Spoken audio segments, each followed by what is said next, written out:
You're listening to The In Crowd, a podcast for financial marketers and marketing champions.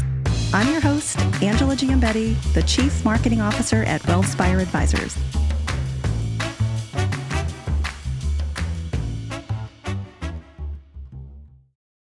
Well, hi, everybody, and welcome back to the In Crowd podcast. I've been missing in action the last few months. I'll be completely honest. It has been a very busy fall for Wealthspire, as you may have seen in the news.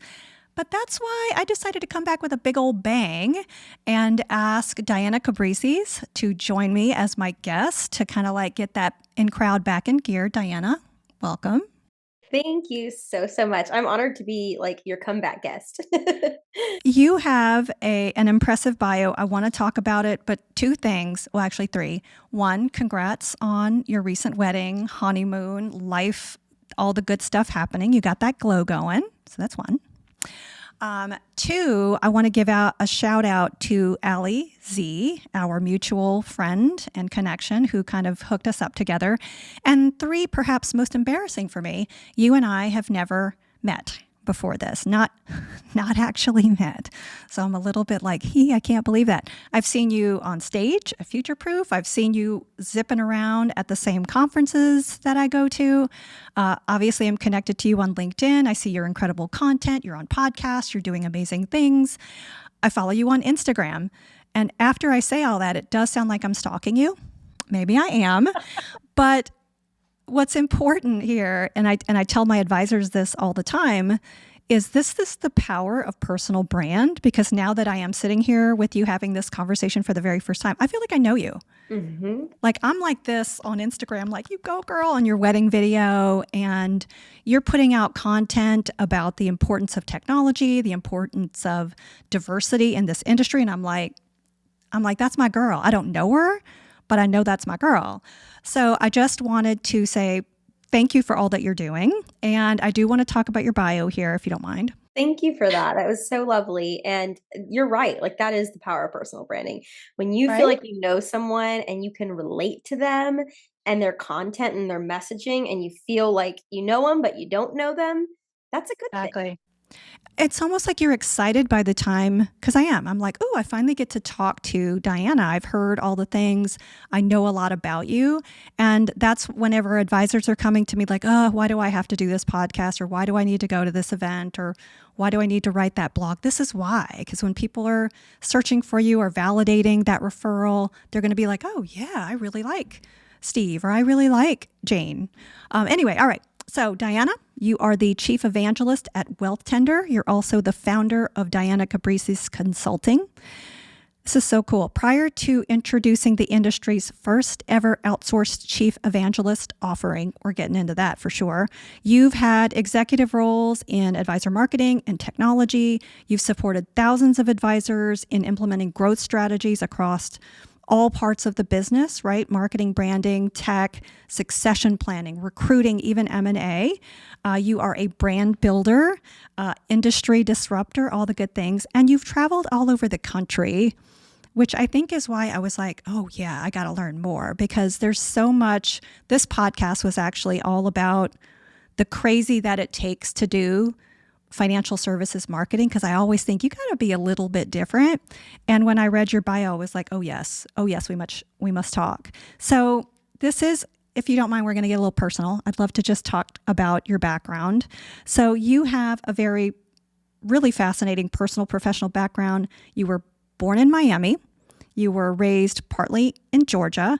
You've lived on 3 continents, and you're now kind of professionally at this intersection of like wealth tech, marketing, and entrepreneurship, right? You have your own business. So I gotta know what little Diana was like. Like I have this feeling that there was something as a young person that you were like, I need to do this, or I've got this great idea. So if you don't mind just talking to me about what it was like being little you and how you kind of got that entrepreneurship bug. Yeah, I like that we're going back so far because I often think about like my childhood and how it shaped me to be who I am today and my drive and my ambition and like where did all this come from? And there's different layers. I would say first and foremost, I grew up in a Latina all-female household, and that will shape you. I grew up around very strong women, very opinionated women, women who love to articulate how they're feeling, what they're thinking, and I was molded that way in that environment. My dad passed away when I was very little. I was a year and a half. And I think what I did get from him was his entrepreneurial spirit because my dad had launched and ran several different businesses in his lifetime. And everyone that knows him tells me, or he was so charming, he would do this, he was like a go-getter. So I think there's some drive coming from that. So it's like nature and nurture. But the rest of it, truly, like when I think back to my childhood, like my mom, she had to play both roles, which means she had to take on the feminine and the masculine. And so I took that on as well. Like I do have actually a lot of masculine energy. I have a lot of feminine energy, but I have a lot of masculine energy too. And I had to always, be organized. And, my mom would put me front and center asking for discounts because she's a single mom. We need a discount, and so I feel like there were so many different experiences growing up with her and my sisters that shaped me into who I am. But little Diana was organized. She was type A. She still is too much sometimes. Type A, I remember being in school and people would say, "You're the smallest girl here," because I'm very petite. But you have the biggest binder. And my binder was like so huge. And I was like slouching over with all my 30 different organizer color tabs. And so I think I've always been very organized, and also very outspoken, outgoing. Okay. All right. That says so much right there. You mentioned in your bio here that you'd lived on different continents, and I wonder what role like money played in your family. Like, did you come from, I don't get the impression, I think I saw like a scarcity mindset, like humble beginnings. Like how did money factor into those conversations with your mom and with, Yeah. I know you Yes. got discounts. Definitely scored those discounts. It taught me Yeah. negotiation. That is number one, negotiation. I definitely still struggle with the scarcity mindset, which is interesting because I'm not in a place of scarcity right now. I'm very grateful for what I've built and the people that are around me, my husband and what he's building. He's actually a financial advisor. And but I still struggle with this, like, oh, we have to like make sure we keep going and we make more and we save more. And my husband came from a different background and he's like, let's travel, let's enjoy this money that we've worked so hard to earn. And I've had to, as I continue to grow into who I am as a woman today, like I've had to learn to kind of shed from that scarcity mindset a bit. But money definitely shaped me. Lack of money shaped me. I didn't come from money. I came from very little, but I got to see how my mom just like stepped up and ran that household. And at the end of the day, like we can be sad, we can be angry, we can be depressed, but like if you're if those who depend on you need you, you've got to show up. And so Yeah. sometimes that's really, I think, the money led to me being able to just show up. And I show up a lot. And sometimes I show up too much. And I sometimes I don't love when people are like, "Oh, I saw you at here and there and everywhere." And it kind of comes back to me a little bit like, "Hey, relax, like you're okay. You don't have the scarcity anymore." But I really like when I'm having a day and I've got a calendar full, like I will put myself in that mental state and remind myself where I came from to show up. But I will counter that and also say the older that I get, the more I realize how powerful it is to say no and to not show up and to reserve your energy and your just, your in Chinese medicine, right? Your chi, right? Like keep Yeah. that contained and preserved as much as you can. So it's always a balance, but money definitely played a part in like my personality and my drive and who I am today. And the lack of it certainly is a huge reason why I work so hard and I like really just chase my goals and just try to accomplish them, try to surpass my goals because I always feel like I should be leveling up every single year. Oh my gosh, I preach because I am the same way. I just took like 2 days off last week, and I was so proud of myself. I like puzzled, had a fire going. I took a half a nap. I didn't even know what to do with myself. It was life changing for somebody like me because same, I come from a very humble background, and it's driven me. I always want to accomplish. I'm always putting goals in front of me and crushing them. And then, you know what I mean? But stopping for 5 minutes to be like, wait a minute, I'm kind of killing it right now. Like that's okay too.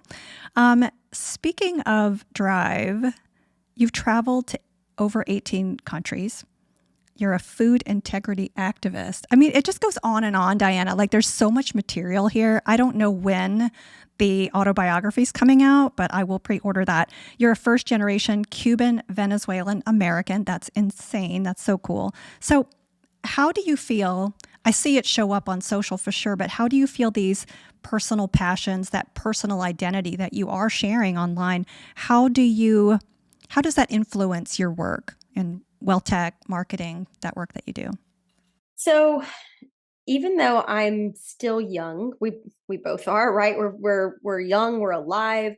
I feel like I've done a lot in my lifetime, and I really took the time, especially in my 20s, to just explore all my different passions. And it was almost like I'm trying these hats on to figure out Yeah. which one I think would be a good career for me. And they all could have been careers for me. I launched a birth doula business in my 20s. I still love doing that, and I sometimes still work with birthing women. And but I kind of realized that's really not what I want to do all the time, right? The food activism that I was so passionate about, the travel, the teaching English abroad, like all of these things, I feel like they were just hats I was kind of trying on, and I'm still passionate about them. But what they did was they helped me have an even deeper appreciation into what I actually do in wealth tech and marketing, right? I feel more confident showing up as a 34-year-old who launched a business and, you know, doing all of these big things that maybe you'd feel scared to do at 34, because why would you launch consulting at 31 years old when you've only been in the industry for 7 years, right? And I just went for it, but I felt more confident in doing it. And I think it's because of all these experiences I've just sort of thrown myself in. And when you travel and you see other countries and cultures, and you just realize like there's so much more out there. And Yeah. what we do here in our country and in our industry is fabulous, but it's just one little circle in a big circle, a much bigger circle around it. There's so much more open space, ideas, creativity, how other cultures and countries approach marketing, how they approach technology, how they communicate with their customers or prospective customers. You learn a lot, you gain a lot of perspective. So I think they all shaped me. They led me to where I'm at for sure right now. And they give me an appreciation for where I'm at as well. Sure. Well, I'll tell you, I just saw somebody had announced on LinkedIn, I think it's a shared connection, that they had taken a role as a chief evangelist. I can see him, I can see his face too. And I was like, so you've really started a trend here, because now I'm like, do I want to be a chief? I feel like I am an evangelist for the brand. Like, I feel like that's so cool. So we're talking professional. So let's go there. I want to talk about the evangelism. 15 years of selling, advisor tech sales, marketing, biz dev, and then you founded your consulting company. Was there kind of this aha moment of like, there's a gap? I mean, I'll tell you, when I started in this business, it was just as technology was becoming really important. It was just when people were like, you know what, this should really be at the center of our business. And there's not a ton of vendors to choose from. I actually started at a CRM company, and the concept that the CRM is supposed to be like the center of your business was like this kind of a new concept. And then and there certainly weren't many women. Maybe one, maybe one or two. And then you fast forward and you're really kind of becoming one of the faces of wealth tech and evangelizing that. So was there a moment of you going, you know what, this is a need, and I could be actually helping do real change, make real change, real good for you to start your consulting practice, to come up with that kind of chief evangelist role? What was that like? Yes, there absolutely was. And I guess it kind of happened over time, but then like that last time it happened, I was like, oh, okay, like there really is something here. And then that marinated for like another year and a half before it came to life. So what would happen is that I would go to a conference or, some sort of industry event. I would get on stage on behalf of the company I was working for at the time. Most of the wealth tech companies that I've worked for, I mean, all of them, they've all put me on the front lines. They're like, oh, okay, cool. You can talk. You're going to do the webinar. You're going to do Right. the road show. You're going to do the podcast, whatever it was. So that gave me exposure. I'm very grateful for that. I'm very grateful for past leaders who put me on stages. They were smart because they knew that I was talented at what I was doing, but also they helped me tremendously because of the exposure. I would get on stage, give a presentation, get off the stage, and a tech CEO would walk up to me and say, hey, how much can I pay you to do that for my company? Because we don't have anyone here that can do that. Like the way you just commanded that attention and respect and how you influence that audience and now they want to take action, like I just witnessed your magic. How can we buy into that magic and infuse it into our company? And like the first time I got asked, I remember being so thrown off, like, oh, how much do I cost? Like, what? Right. And then like the second time and the third time, and I was like, oh, like, okay, I have this value just here. Like I can take this, productize it, or servitize it. No, that's not a word, but and then serve it up and charge somebody for it. And Yeah. so that was really the start. And the timing worked out. I'm a big believer that the best things to happen in business are happening at good times, right? Timing is everything in business. And the timing was great. I was exiting a company and then I thought, you know what? I'm just going to launch that thing that everybody keeps asking me for and see what happens. And within 2 days of my launch, I had my first client ready to go. Wow. Wow.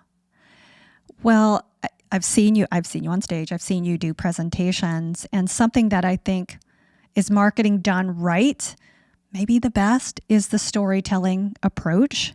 And I've seen that in the way that you deliver. How do you harness that power of storytelling to convey those messages across and get the people nodding and going, yeah, I'm buying into that? What part does that play for you? It's a really important part because as a non-financial advisor, for me, bringing in stories about what other financial advisors are doing, having success with, and not having success with, this is key because my audience is financial advisors. And, I want to make sure that I bring credibility to my word, right? To my message. And so storytelling to me is like going directly to the voice of that customer or potential customer and understanding that avatar, right? Like who are they? What are their pain points? What do they experience? And then just taking all the stories from that I've gained and putting it out in front of other advisors, right? It's like peer-to-peer learning through my voice and my message. And so I think storytelling is at the heart of a lot of what I do. I just do it through different mediums, different channels with different tones, right? We were talking a little bit about intonation Yeah. earlier. And I think that, it really, what's important is focusing on where advisors are or where your audience is, but also like, what do they need to hear from you in that moment? What's relevant to them right then and there? What stories can you infuse in your data? Because no one remembers stats, they remember Right. stories. And how can you do it in a way that's friendly, engaging, and persuasive? Some of this also takes training, right? I've been professionally trained as a public speaker, and Yeah. I wouldn't, I would do that training over and over and over again. I would tell anyone to do public speaking training because you really do learn how to diffuse a message, right? To take something big and Right. turn it into these kind of like easy, digestible bits of information that I can actually go do something with and that I feel inspired to go do something with. That's powerful. And it doesn't mean necessarily that I'm going to be on stage in front of 1,000 people. It could very well be skills that you bring to a client meeting across the table from a couple or from an individual. Um, So on the flip side of that, are you, I don't know if you see online or do you see tech companies specifically that are trying to market to advisors making mistakes? Like what are you seeing that they're, oh, and you're like, oh, if they'd only just or so close or what are you seeing out there that tech companies could do differently? Yes. So yes, to mistakes. I won't name any names, of course. Obviously. But and no one's perfect, right? But No. I think one of the biggest things is like overcomplicating your message. And I would also say, how can I put this? Over corporatizing your message.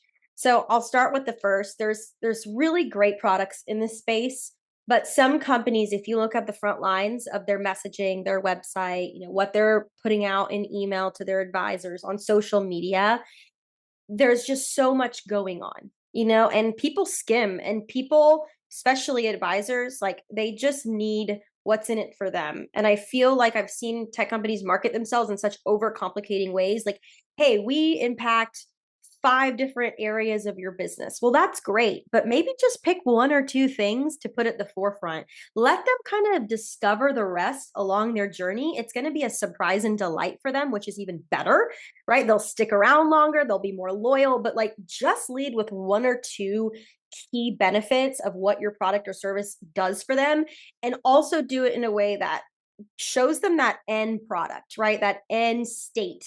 So it's not just here's a feature, but it's here's a problem that you have. We know how painful it is. We've heard you and 10 other advisors say this thing about this problem. Oh, and by the way, here's this feature that we've built to solve for that problem. So I think overcomplicating message is probably right up there. The over corporatizing, this is a this is an interesting one because I'm the type of person that I would rather use like layman's terms and Yeah. just general words conversation as if I'm meeting you at a Starbucks coffee shop and we're just sitting down and having some hot cocoa and talking in my marketing than use anything that sounds too polished. And yeah, there's a time and a place to be Mm. polished. There is. But in many times with how we buy today, right? We're online, we're in our house, we're on the couch, Yeah. we're on our Yeah. phone, we're just coming off of a workout. We're not in suits going to the conference room, like most of us, right? And so I feel like it's okay to be a little bit less polished, right? And so I would encourage wealth tech companies to stop using all of these complicated words and just Yeah. get right down to the core of what you do. I love it. Hmm, something to think about because I was thinking about a campaign that I wanted to launch in 2026. And I was like, what if it was just a tiny bit irreverent? We'll still be polished, but I think people are used to my harebrained scheme. So want to shift a little bit to diversity. So this is something that I'm passionate about. I just saw, I want to say it was, oh gosh, who was the author? But I saw a post that said something about 2026 being the year we recommit to women in our industry, serving women clients. I just finished Carrie Carbonero's book, Woman and Wealth. So I was like, I'm on a high right now, right? And there's still a little bit of scarcity, especially in the tech space, but in the financial industry at large, of seeing women, especially in leadership roles. And I'd love to get your perspective on what we can be doing to encourage more women to kind of embrace being part of this industry, whether they want to be a financial advisor or they want something operational. They want to do wealth tech. Like what are your thoughts on that? So this is such an important topic, and I have Carrie's book and I still need to read it. So you just So good. reminded me. I'm so excited. It's on my No bookshelf. spoilers. Okay. Um and it's a topic that I'm very passionate about as well. And I have friends who are in this industry who are extremely passionate about it, and they really are out there trying to make a difference. Based on like my own experience, I think there's like 2 things that I personally focus on. Number one is just mentorship, right? And so there are plenty of women in this industry that we don't know at all, that we've never connected with, right? That maybe are just in year 1 or year 2 or year 3 or 4. And I feel like there's such an opportunity for people who are 10 years plus to like forge relationships with them and mentor them. Yeah. And I didn't realize this until I launched my business. And then I definitely, like, the first 2 years, especially, I would have women reach out often and say, "Hey, I saw you did this and I'm really inspired and I want to grow into this. Can you talk to me?" And I would have calls with them. And that was really meaningful. Like, getting off that call, there's no feeling to replace that feeling where you left someone like, "Oh, wow, maybe I will stay in this industry." Um, I also think going to, like, the school level, like getting to women before they're even here or getting their first job or being introduced into the industry. There's a lot of women that don't maybe even know, like, what it's like to experience this industry, good and bad, of course. And I think that, based on, like, for example, I help run a community called the AGC. We're a private advisor community, and we launched a mentorship program with a school, Michigan State University, called One Step Forward. Awesome. And seeing the feedback from those students, like, wow, you helped me, and not me personally, we have advisors that we match them with, but seeing that feedback has been really moving and inspiring. And I think to myself, like, what would happen if, like, many more advisors did this? If it wasn't just the AGC, but it was like, this was a thing across every firm out there, to go to the school level, local schools, and pair up with a student in the financial advice department, financial planning, and take them under your wing for a semester and show them the ropes and show them what it's like. And so I think that is a huge opportunity that maybe I don't have the answer for, like, how I can get Yeah. more people to do it, but I do think it's important. Yeah. Who were your mentors? Didn't ask. Did you have professional mentors? Yeah, I did. And I feel like I've had multiple mentors. I mean, I've in every different, like, job I've taken, I there's someone there that I've identified as a mentor. I've had more male mentors than female mentors, naturally, because the male mentors that I have been in these leadership positions and taken me under their wing. I'm so grateful for them. But I haven't had as many female mentors, and I think that's two parts. I think one, not having as many female leaders in my career as I have had male, of course. And then two, maybe just like that, sometimes weird competitive energy that we put against each other for whatever silly messages come in our head. I've had women that have just, like, turned the other way, and I'm like, okay, she's really just not interested in getting to know me. It's fine. But I've had women too that have been fantastic. I will shout out one, Suzanne Give it. Syracuse. Oh my gosh. Suzanne's amazing. I launched my business. I just sent her an email and I was just like, "Hey, like," and we had just been at a conference together, so the timing was good. She was telling me some things, and I was like, "Hey, maybe you could be my mentor. I'd love to, like, step into some of what you do, as you maybe step out of that at some point in the future." And she took me under, I would say, for like at least a year. Her and I met, and she helped me a lot. Well, Suzanne's kind of been a shining light for all of us in this industry. So, yay, I love that. So future state, looking ahead. I know you and your goals, and you've got them set. Like, what are you most excited about in your consulting and your wealth tech? What are you most excited about for the future for yourself? So I have an interesting problem right now. My problem is that I have more demand than I do supply. So I have a wait list of potential clients. Oh my gosh. I know, I hate even saying that. Like, I feel too grateful, right? I feel too lucky.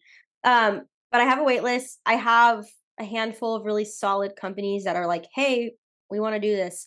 But the problem is I can't multiply myself. And so I've been putting a lot of thought into, well, what happens if I don't multiply myself necessarily, but multiply my playbooks and my process and this whole, like, engine that I've built around brand evangelism for wealth tech companies? Yeah. And what does that look like? And who out there could do what I do and do it well, and, wants to do the work? Because this is not for everybody. Um, so I won't say much more, but that's my problem that I'm figuring out how to tackle, and it feels scary, but it also feels exciting. I just want to make sure, uh, based on, like, my what I've learned, right, is, like, not to say yes too much, and to prioritize, and to figure out how to scale up what I'm doing, maybe do a rebrand because my company is my name. Um, maybe do a That's right. rebrand, yeah, and go from there and do it in a way that honors myself, honors my health, because I've worked myself out of good health before, don't want to be there again, and honors my family, my new husband. I want to make sure I make time for us and I'm not always stressed out with work all the time, my future children. So it's a lot of pressure on the shoulders right now, but it's Okay. good pressure. It sounds like good pressure, and I'd be surprised. I want to see what happens this year for you. What is the most? I have two more questions for you. One is today, right this second. If I asked you, what is the most rewarding thing that you do? Like the one thing where you're like, yes, that was awesome. What is that thing? That's getting on stage at a conference and giving a Yeah. talk. Yeah. Okay. I walk off that and I feel like on another planet. I feel like, oh my God, that is exactly where I'm meant to be most of the time. Like if I could actually do that more of the time, I would love that. Because as a business owner, you wear a lot of hats. I Yeah. only get to wear that hat sometimes, maybe 5, 6 times a year. Every time I do though, I kid you not, Angie, I just walk off and I'm like, okay, like, I don't know if it's God, I don't know what it is, but like, I was meant to do this thing and I need to make sure I do it Yeah. again because I love the feeling. Oh, that's awesome. Okay, last question. You are in a room with 12, 13-year-old Diana. What advice are you going to give her?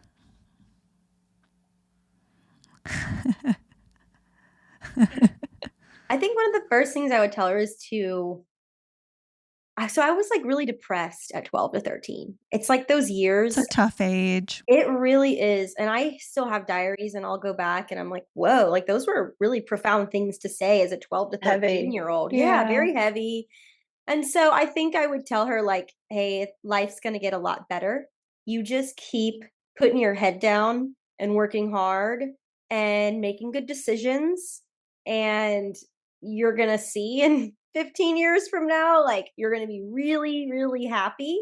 Um, so I would try to pull her out of that, like, down in the dumps mindset. Chaotic households, lots of stress. I got picked on a lot because of my height. And Really? yes. What? It was interesting because I was like very popular. I was like Yeah. cheerleader. I also played in the band. Like I did a lot of things, but I think it was that popularity that put that limelight on me and then gave people like an in almost to comment Right. on my height. Like I could just poke at her. Well, Sabrina Carpenter's using it to her advantage. Just FYI, she's crushing it.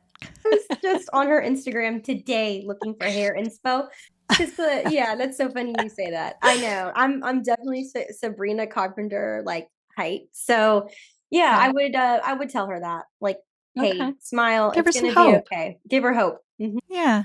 All right. Well, that's awesome. Listen, I like I said, for having this being the very first conversation we've really had, it does just seem like we're just two Southern gals just chatting. So I'm super grateful that you took time out of your day to be on this episode, and I'm so excited for the year ahead for you. So thank you so much for joining.